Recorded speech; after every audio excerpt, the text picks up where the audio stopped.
I had taken an oath of loyalty to my wife. Her cheating meant that I would never find love again. Marriage is a sacred bond built on trust, love, and commitment. To some, it's so sacred that it can't be broken. This is the story of a man who took the vow to love the wrong woman and became vengeful because of it. Be sure to hit the like button so hard that even Google can't find it back. The following story could be upsetting to cheaters. I'm a 28-year-old male married to my 27-year-old wife who chose to have an affair on Easter Sunday. The next day, I confronted her with the irrefutable evidence. I left after and haven't spoken to her, nor do I plan to. We are divorcing, but I feel like even that is a pointless gesture. As utterly destroyed as I am, I'm getting ahead, so I'll start at the beginning. My wife and I had what I thought was the perfect relationship.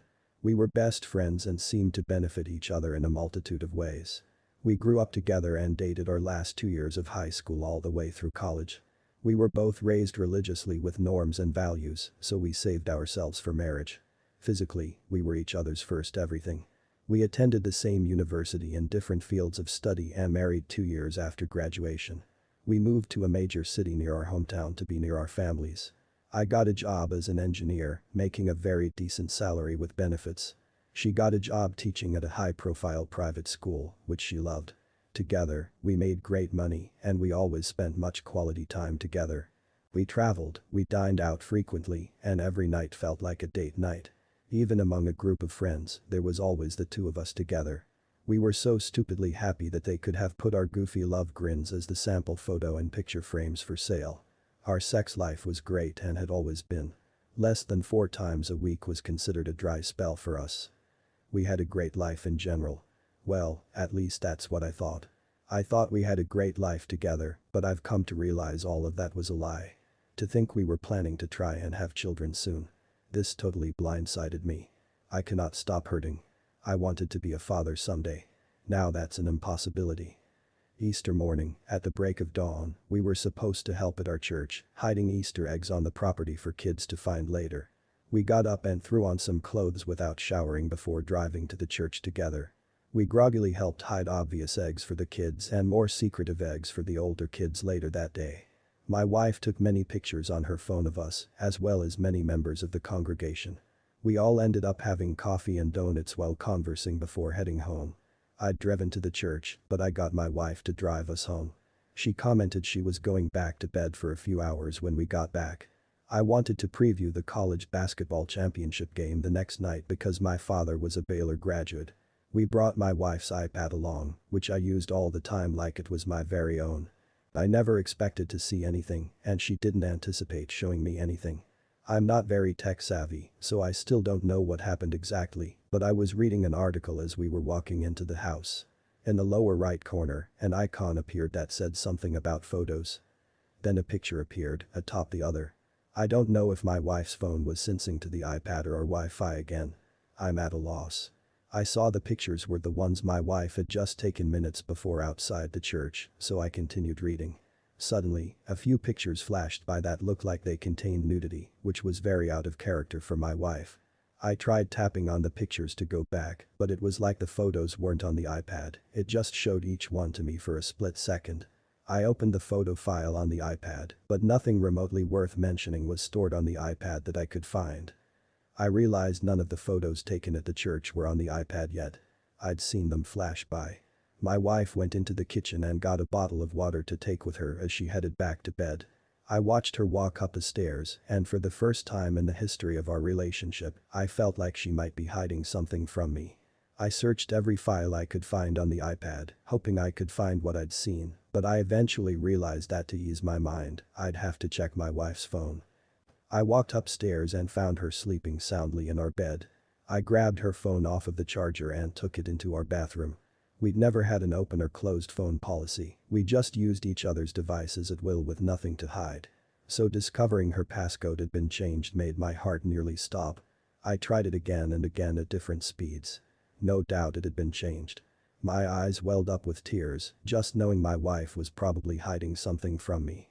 It was a sign that there was something unknown to me that I truly needed to know. I walked back in the bedroom and placed her phone back in the charger. Part of me wanted to believe I was crazy or that I just thought I saw something risque, but my mind was playing tricks on me. I had actually imagined discovering what I saw was nothing carnal and laughing about what I thought it actually was. But the passcode got me. I tried acting as normally as possible. She knew me better than anyone, so keeping all emotions welled up while, at the same time, being sneaky was difficult. But late that afternoon, when she was in the kitchen, I heard her text alert. I popped around the corner just in time to see her enter a brand new coat, so I knew I wasn't losing my mind completely. Later that night, after she'd gone to bed, I again took her phone into the bathroom. I entered the new code and opened her photos file. To my surprise, nothing close to a photo containing nudity was anywhere to be found. I even found the photo she'd taken at the church that morning, nothing indecent was among them. I was just about to close the app when I decided to look for deleted photos. To my surprise, I found 2 photos of my wife, barren, partially uncovered, along with a bare shot of some guy other than me. I quickly sent all 3 pics to my own phone, then deleted that text as well as the photos. I placed my wife's phone back in the holder, walked to the downstairs restroom to make less noise, went straight to the toilet, and vomited like I'd been given ipecac. I'd never seen either picture of my wife before. She didn't do that sort of thing, and I didn't really desire it. I could always have her to myself soon enough given the next opportunity, and I already knew how beautiful she was. We just felt like photos like that could always come back to haunt people. She and I were too united as one, we had no need to share our intimacy with the world, or so I thought.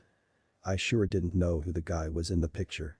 I looked at it and felt anger, even having no idea who he was or if my wife knew him in any way. After I stopped hurling my guts up, I laid on the floor and cried like a little child. I had never cried harder in my life, but I just knew something was wrong. I could feel it. I got a few hours of sleep next to my wife before I had to get up to go to work. Every project I was working on got put on hold as I researched how to recover text from a phone. As it turns out, since the plan we had was in my name through my employer, I could access every message and pic sent via text. Long story short, I recovered raunchy messages, selfies, and yes, even pics and video together, all there. I could say I went and vomited again, but it was dry heaving. I'd gotten rid of the last thing I could throw up. At 2 a.m., I went down to my car and cried so hard I thought my eyes would bleed. I couldn't imagine the nightmare I was living was real, but I knew instantly everything with my wife, my best friend, was over, and every dream I had was gone. I yelled primal screams of rage. I was thankful she wasn't there at my moment of discovery. I didn't know what I was capable of, and I didn't want her to see me like that. I couldn't think what to do, where to go, or who to call. I was just in shock, and the person I would have turned to at a time like that was the very person who had destroyed me.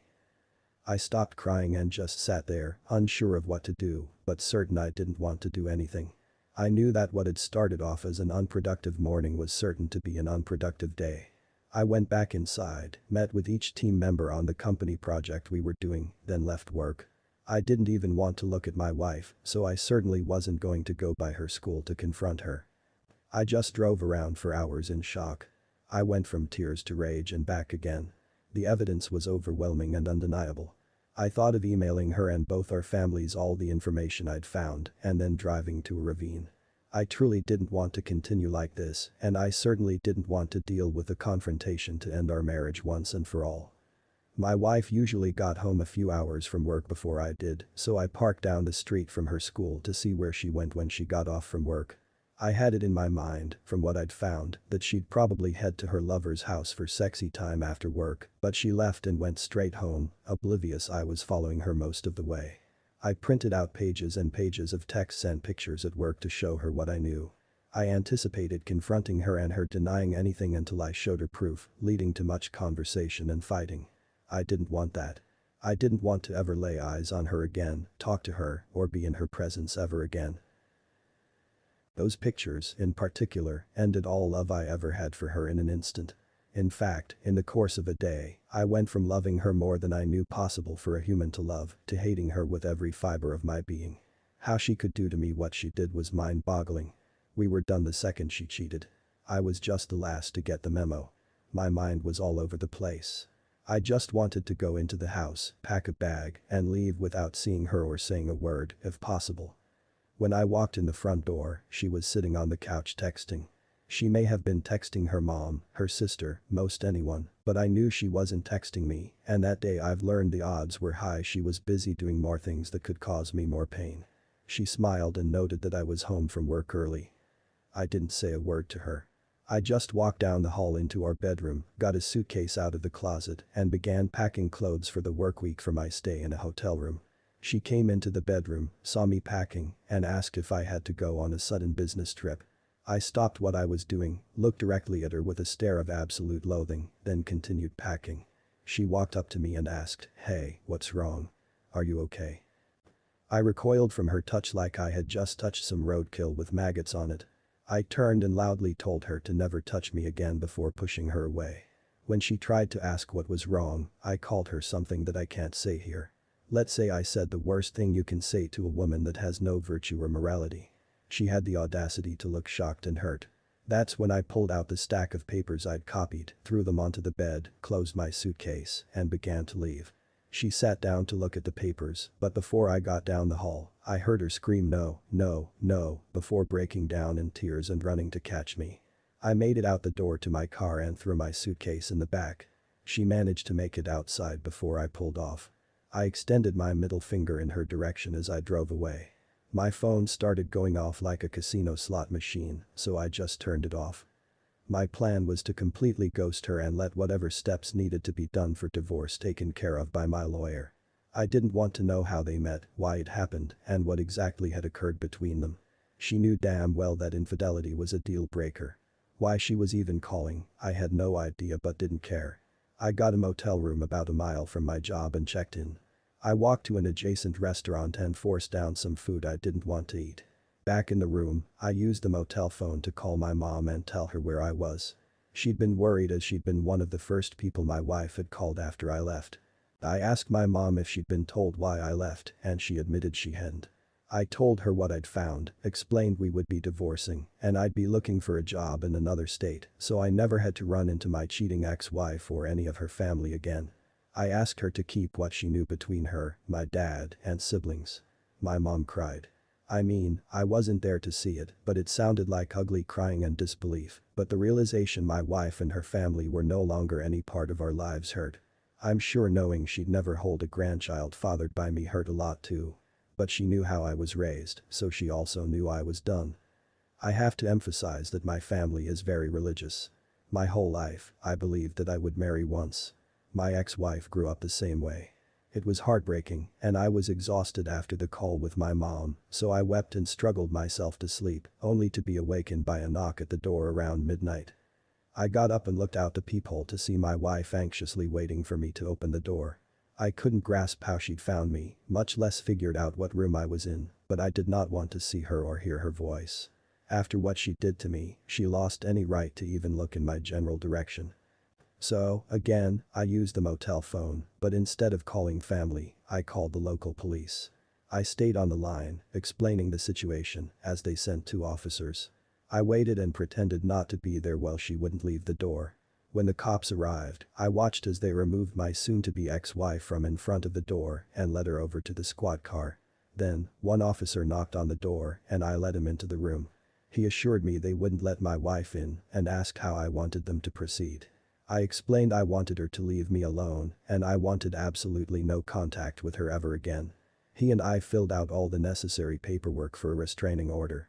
He made sure the restraining order was what I wanted since it would limit me from being able to go back to my house on my own to get things without police escort.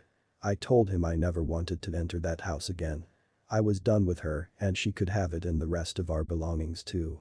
He got her to sign the restraining order. I watched her and the cops drive away, then went back to bed for a few hours. I made it to work the next day. Everyone asked how I was feeling since they all thought I left due to being ill. I told them I still felt a bit under the weather and told them I'd be working in my office all day, just in case what I had was contagious. I called my boss and asked him for a good time to meet in my office. 15 minutes later, he was sitting across from me. I'm sure he was there to get an update on the project my team was working on. When I explained the previous day, I discovered my wife had been cheating, he seemed almost as shocked as I was. I didn't begin to mention I'd soon be looking for another job out of state, but I did convey there was no chance of reconciliation, and as far as I was concerned, my wife was dead to me. It was all I could do to maintain composure and not cry, but I explained to my boss that I planned to dive into my work to distract me from my personal life. I explained at that moment that I would need the actual work far more than I needed the paycheck which came with it. He assured me I could work as much as I wanted and even crash in my office when needed. I thanked him for his kindness before asking him to keep everything between us until word leaked out. After work that day, I went by my parents' house for dinner. They had all my siblings and their spouses over as well. My parents called me aside as dinner was ending and suggested I let everyone there know what had happened and was about to happen. There were still a few people eating when I began to talk, but the news sort of ruined everyone's appetites. They all were as shocked and enraged as I had been. Two of my siblings had gotten calls from my ex when I left and had felt sorry for her. Both wished they'd known what was going down so they could have given her a piece of their minds. I assured them and the rest of my family that I just wanted my wife and anyone related to her ignored, blocked from contact, and ostracized. I explained it wasn't her family's fault that my wife chose to be unfaithful and break the marriage for some fun, and my wife had proved she was unworthy of any attention sent her way, positive or negative. I then explained I would be looking for a new job in another state over the coming weeks. Some family members were angered. They weren't mad at me for feeling that is what I needed to do. They were mad my wife sinned and I was being punished by being removed from those that love and care about me. It didn't seem even remotely fair that the chances of getting every human related to her to leave the state out of shame wasn't happening. The next day, I met with my lawyer for the first time. We live in an at-fault state, so the stack of papers proving infidelity was a welcome sight to her. I tried to approach that meeting with 100% logic and no emotion. All emotions are temporary, and letting your emotions lead you through life is a recipe for utter chaos. I explained she and her staff would need to be the go-between for my wife and me until the divorce was finalized. I also explained there was a restraining order in place. I told her I didn't care about any of our possessions. Everything we own reminded me of my cheating ex, so I didn't want a single item or the house we lived in. The only thing I was concerned with was that she could not touch my 401k or other investments given to me before marriage. That's when my lawyer asked, "What do you want, sir? We can go for a fair divorce, which would be aimed towards an equal outcome, or we can go scorched earth." I looked down and thought for a few moments. The emotional turmoil I was enduring had reached the point it was causing actual physical pain. I knew the events I was living through had changed everything forever, and there was no going back. A week before, if I'd been presented with a fair and no-holds-barred option, I would have gone with a fair route. But I felt nothing but loathing and disgust for the woman who lied to me nearly my whole life and betrayed me like no one else had. I instructed my lawyer to take every available avenue to make the divorce as difficult as possible. I still didn't care for the stuff. Any item my lawyer managed to get from my cheating wife for me would just go into a big bonfire after everything was finalized. But at that moment, I envisioned that bonfire being so large and bright, it could be seen from space. I wanted her to go after my wife financially, and if they could figure out who the affair partner was, to go after him as well. My state has alienation of affection laws, which allows a person to sue someone who contributed to the end of a marriage in civil court. I told my lawyer if they discovered he is in a relationship, to contact his partner. In short, I wanted to make everything scorched earth for them both. I wanted to convey to my wife that my hatred grew beyond words, and I meant business. I wanted to nuke her life like she had so casually destroyed mine, and let the pieces fall where they may. My lawyer called me at work to let me know my wife had been served at her job. She asked me to come by after work to talk with the messenger they had sent to serve my wife the divorce papers. Just knowing she'd been served and was grasping I would never be any part of her life again was enough, but I decided to listen to the messenger in the sole hopes he might tell me more juicy details after being served. He and I sat in an office without my lawyer present as he explained he'd taken the paperwork by the school at around 10 a.m. He checked in with the front office as a courier, and a member of the faculty led him to my wife's classroom. She was in the middle of a lesson as the employee opened the door. The courier said he walked past the staff member, asked my wife to verify her name, and told her, "You are now being served official divorce papers due to infidelity." He said my ex-wife was obviously shocked at the speed I was moving, embarrassed to be served at work in front of her students, and was fighting back tears. He told me as he walked out. She fell into the floor and began sobbing uncontrollably. I was glad she'd gotten the paperwork. Honestly, I'm not even sure why I'm writing this out. It's been a bit cathartic, but I don't need advice. Well, at least I don't think so. As stated, I have everything planned out and the divorce is in motion and will take place. I just hurt so bad and I'm truly struggling to find a reason to carry on. I don't want to hurt myself. I just want my life back and that is an impossibility. There can be no new life in my future with someone else. She destroyed something pure and beautiful one can only attain once in a given lifetime, and despite her tears, she didn't even care. She took what we had and turned it to ashes with her infidelity. I'm struggling to envision my life totally alone until the day I pass, and I don't want to go on that path. I resent myself for ever giving her a minute of my time, much less years of my life. I feel like my entire life has been and will be a wasted one. Sure, I have a career and the capacity to move on, but doing it alone the rest of my days is just overwhelming me. I suppose I need to explain why I said I will never be a father and will be alone from here on out. You see, I was raised a certain way with a certain mindset. My wife was raised this way as well. It's one of the reasons we were so close. I guess in the end, she didn't give a damn about her proper upbringing and decided to destroy us both in the process. I was raised to believe that humans were never meant to run around sowing oats and having meaningless tawdry sexy time with random hookups. I believe the most ideal relationship a human can achieve in this life is one where the two have only known each other. I understand in these modern times that point of view sounds archaic to most, if not all, but two people discovering intimacy together, every act of intimacy is a beautiful thing. Nobody has to worry about past partners, nobody has to worry about the negatives.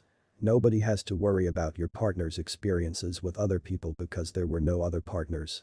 You learn together, you grow together, instead of living a life that would remove any possibility of STDs, unwanted pregnancy, paternity fraud, etc. Our world has made ways to correct those mistakes instead of having to face the consequences of foolish life choices. Two become one and nothing can come between them. Or that's what I was led to believe.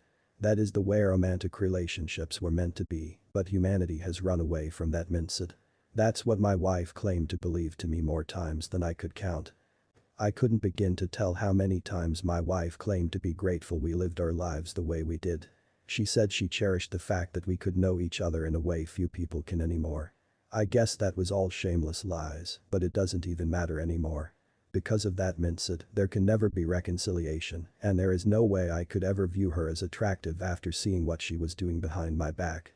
Nothing in this world can change the way I feel about her now.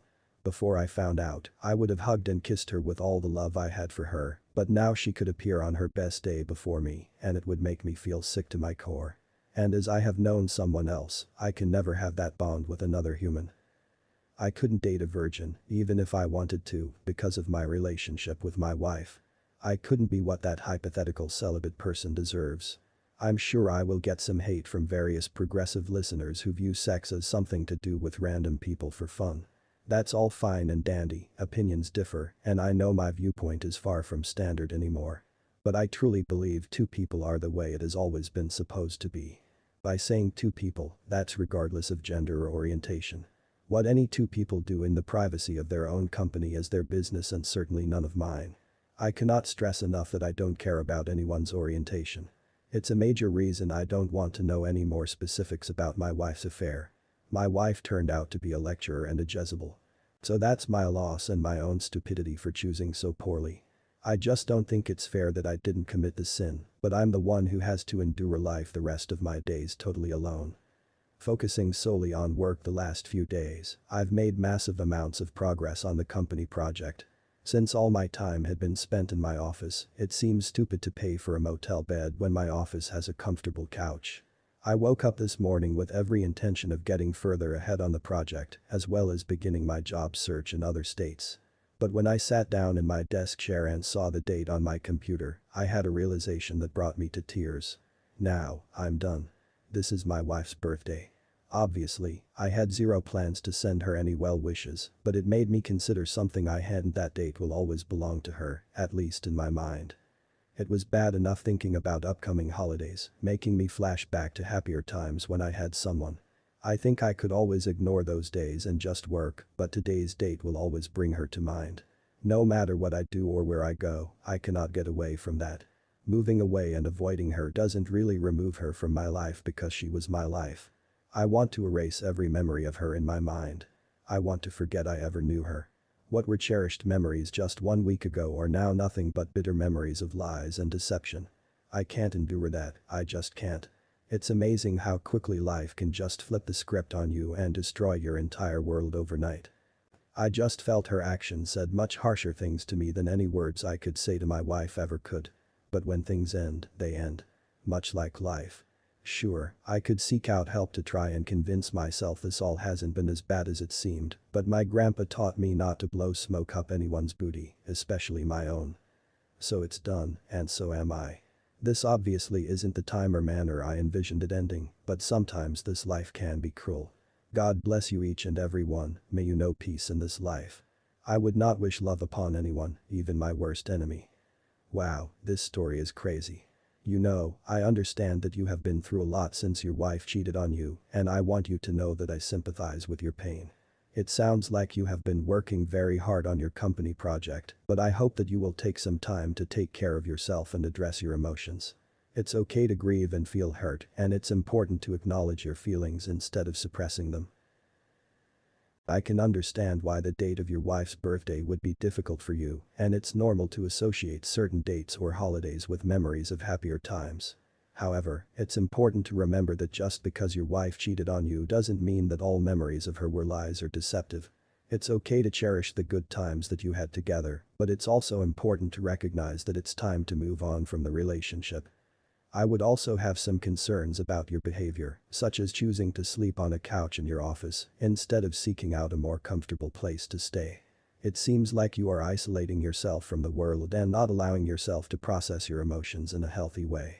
It's important to take care of yourself during this difficult time and not fall into self-destructive patterns. I strongly encourage you to seek professional help or reach out to trusted friends or family members for support. Remember, it's okay to take time for yourself and to prioritize your mental and emotional health. Don't be afraid to seek help and support when you need it. Finally, I want you to know that it's okay to have different views and beliefs than others. We are all entitled to our own opinions, and it's important to respect each other's beliefs, even if we don't always agree with them. I hope that you will continue to seek peace and happiness in your life and know that you are not alone in your struggles. You stayed till the end, which means you're the one I make these episodes for. Thank you for your support. I really appreciate it.